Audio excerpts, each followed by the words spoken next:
For me, I think that's the wrong decision. I think they've made the decision to get rid of Ole. If they're hiring an interim manager, you may as well have kept Ole. I think now is the time. You've made the change. You've stepped up as owners. You've made the decision that everyone knew was going to happen. Like I said, it was inevitable. Either get your checkbook out and find someone like a Brendan Rodgers that they've discussed and spoken about, or go and get Zidane, unless he's distanced himself and spoken to them and said no. Well, funnily, both of them actually distanced. I know certainly Zinedine Zidane at the beginning of this month said no. Brendan Rodgers was actually appalled by the questioning that he received this week in his press conference and said, Ole's still in a job, so now he's not in a job. Yeah. Potentially. That's exactly the reason why they say that. Look, Steven Gerrard done exactly the same thing up at Rangers, ended up leaving a couple of weeks later to go Aston Villa. Now, firstly, they can afford any one of their managers. We know that. Why give a guy an interim manager to the end of the season? I just don't understand. For me, have they given up already this season? Have they given up on top four? I don't know. Michael Carrick, Darren Fletcher, whoever it may be, may do a fantastic job. It remains to be seen. But they're not going to be there beyond the end of the season, in my opinion. I think they need an elite manager. Go and get one. Where do you stand on this? Do they need to bring in somebody, like Darren says, an elite manager right here, right now, Absolutely. to get them up that I think it's symptomatic of the lack of decision-making and leadership at the top of the club in relation to football that they've made this decision, because they are just 6 points off the top four. It is easily achievable if you were to go out and get an elite manager. Spurs are a point behind them, and they've been decisive in going out to get Antonio Conte to give themselves a chance of getting into the top four. He's been working hard already in a mini pre-season to get the players fit enough to be able to compete with the teams at the top of the table for a Champions League place. Why would you put one of the backroom staff in that have, they worked for a guy under whom the club basically were treading water? It seems very, very strange.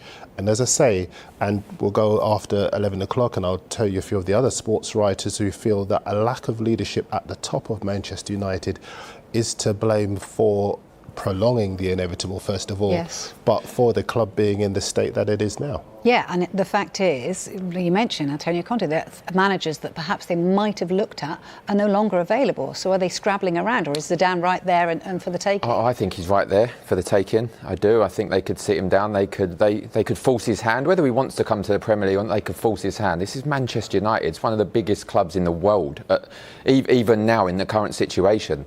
They can attract a manager like Zinedine Zidane to come over, absolutely. The indecisiveness at the top of Manchester United, they lost out on Conte. I think, I'm a Spurs fan, but if it was a choice between Man United and Spurs for Conte, he would have chosen Manchester United. See, this is the reason why you have to give Daniel Levy credit at Spurs, because he gave him what he wanted. He realised that this was a guy, Chelsea, Juventus, Inter Milan, picked up clubs that were on their knees and restored them to the top. Why would he not be a good fit for Manchester United, where the players are underachieving massively given the investment in the club? It makes zero sense. And if you are saying that you're going to give someone the job until the end of the season on an interim basis, you are effectively saying you don't want to get the free agent that is Zidane, a guy who has won 3 Champions Leagues, worked with big egos, managed to cope with the pressure of managing a massive club in Real Madrid and making the sum of the parts come together. I don't understand why that wouldn't qualify him to take over a club like Manchester United, for whom a top 4 place is easily achievable. I think it shows as well that Daniel Levy, albeit again Spurs fan speaking, is not publicly liked in terms of the Spurs supporters, but he knows how to run a football club. He got rid of Nuno knowing he's got Antonio Conte straight away. The guys running Manchester United have kind of fallen to public opinion, in my opinion, that get rid of Ole Gunner Solskjael. Now they don't know what to do. Yeah, they don't know who they're going to get. They've probably not even spoken to any manager. And I wouldn't even disagree with that. I think, as has been said many times, commercial success over footballing expertise, and that's the reason why they are in this situation. And I think the clubs around the top 4 places will see an opportunity, because they've decided to make this decision until the end of the season, rather than going out and getting someone who would give them all something to think about. We haven't got long. I mean, we've got about 30 seconds, so I'm going to end on you probably, Darren. In terms of Brendan Rodgers, like I say, he has distanced himself this week. Would he be a good fit? Could you see him fitting in at Manchester? I think he'd be a good fit. He knows the Premier League. FA Cup winner, obviously, with Leicester, so he knows exactly what's what in terms of he can run a football club. Whether he'd want to, I really don't know. In my opinion, I think he'd be looking to stay at Leicester.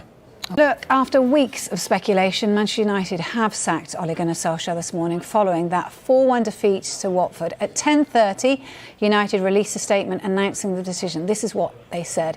Ole will always be a legend at Manchester United, and it is with regret that we have reached this difficult decision. While the past few weeks have been disappointing, they should not obscure all the work he has done over the past 3 years to rebuild the foundations for long-term success. Ole leaves with our sincerest thanks for his tireless efforts as manager and our very best wishes for the future. His place in the club's history will always be secure, not just for his story as a player, but as a great man and a manager who gave us many great moments. He will forever be welcome back at Old Trafford as part of the Manchester United family. Michael Carrick will now take charge of the team for the forthcoming games, while the club looks to appoint an interim manager to the end of the season. Plenty more from Ben throughout the day here on Sky Sports News. As he mentioned, though, reaction is coming, as you might imagine, all the time to the decision, including from Sky Sports pundit and former teammate Gary Neville. He's tweeted this: "Thank you, Ole. You did us proud. The last 2 months were tough, but before that, you restored some soul into the club." So, Gary Neville tweeting that this morning. Darren, it's not come as a shock to anyone, has it? This is not shocking news that Ole Gunnar Solskjael has been sacked. But I guess the problem I think a lot of people are going to have with this is the timing and the projection that it took. Yeah, absolutely. I mean, I'm going to refer to some of the pieces in the papers over the course of the next hour. But, I just want to talk about the characterisation of the media as some sort of pitchfork mob deciding, obeying for Solskjael's blood. And that's not quite true. I think throughout this whole period, the statistics have told their own story. I saw when Jeff asked the questions yesterday. Jeff Shreves was very fair, but he too recognised the point at which United had reached. And he was making that very clear to Solskjaer. And Solskjaer, to be fair to him, was answering those questions as well. But I think as far as the club are concerned, there is a feeling that you were seeing all of the other clubs around them performing and United putting in the kind of display, I wouldn't even call it performance, the kind of display we saw yesterday.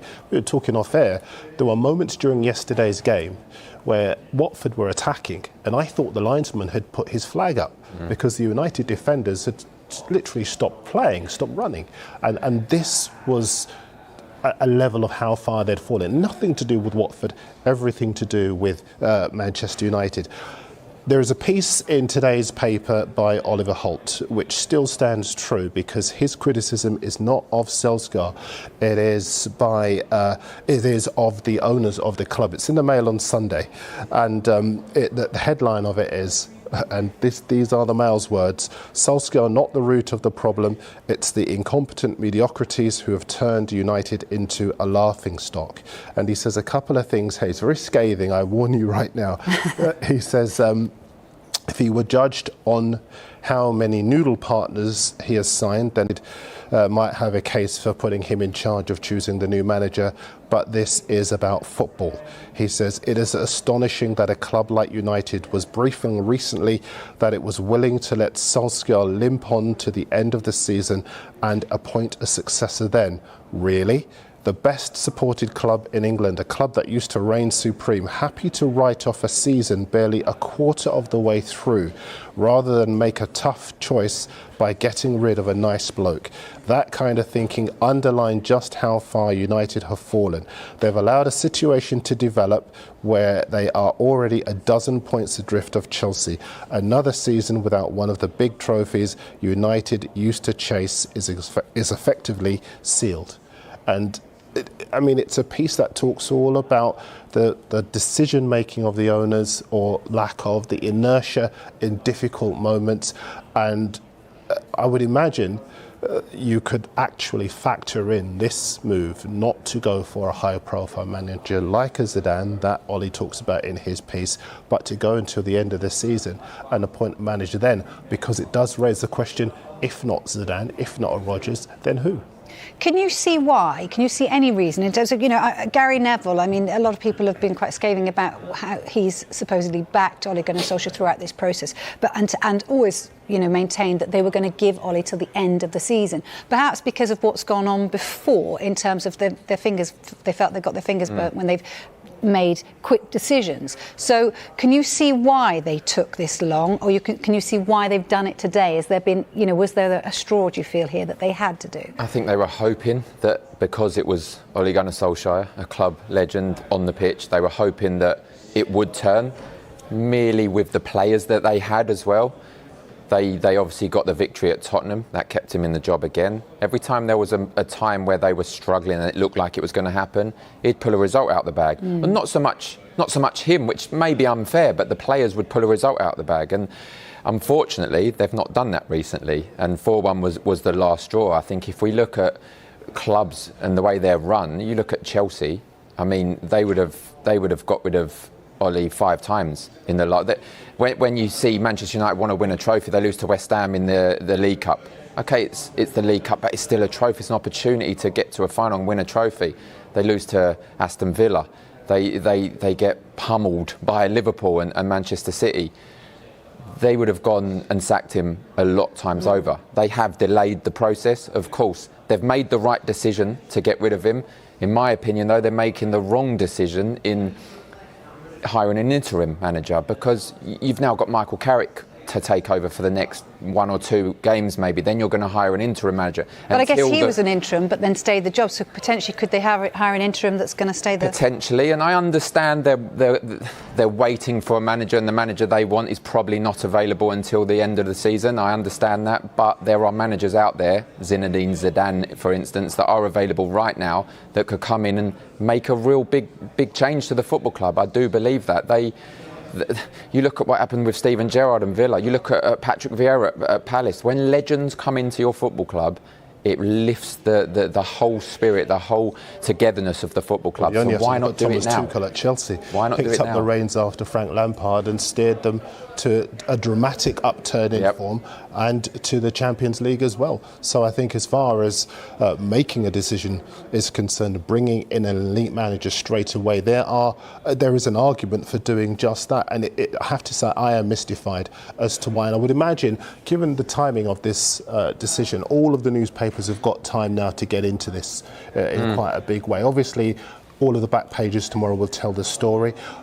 There'll be spread features on the work that Solskjaer's done, because as Gary Neville says, you cannot forget what he has done for the football club after taking over from Jose Mourinho.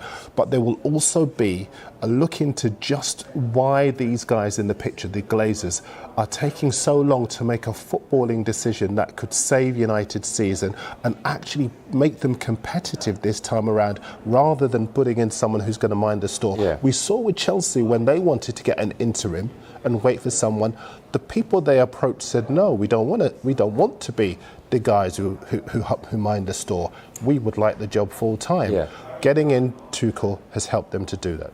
I mean, Vicky, Darren, you've got to have a heart of stone to not feel for Ole in that interview at the end of the game where he was nearly crying. He clearly has a lot of love for the club, has a lot of friends in the media side of things that do back him, like we said. But for Manchester United, there's only a certain amount of sense of joy and bringing smile back on faces. There's only a certain amount of time that can continue until it's now we have to start competing, we have to start winning. Ole's done a good job in bringing the team together apart from the last 7-8 games, but they've won nothing. They need an elite manager to take them back to the level that I remember as Manchester United being number 1.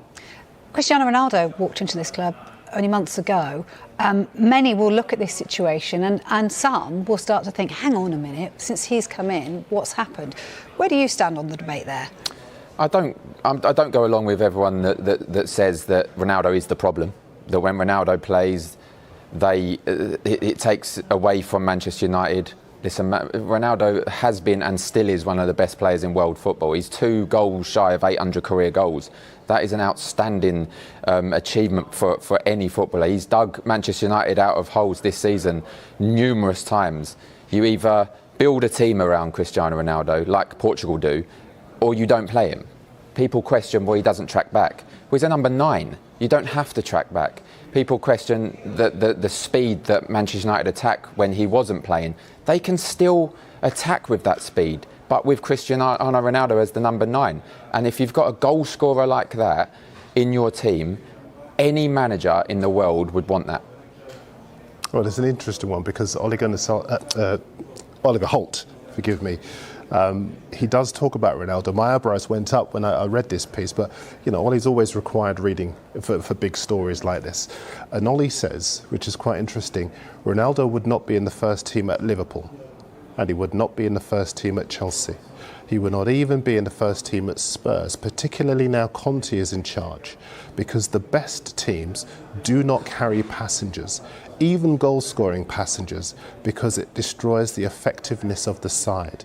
And it's a really interesting, thought-provoking piece that he's done. Obviously, I'm returning to it. But Jonathan Liew in The Observer does a similar piece today, and he says that in retrospect, the decision to go all in on Jadon Sancho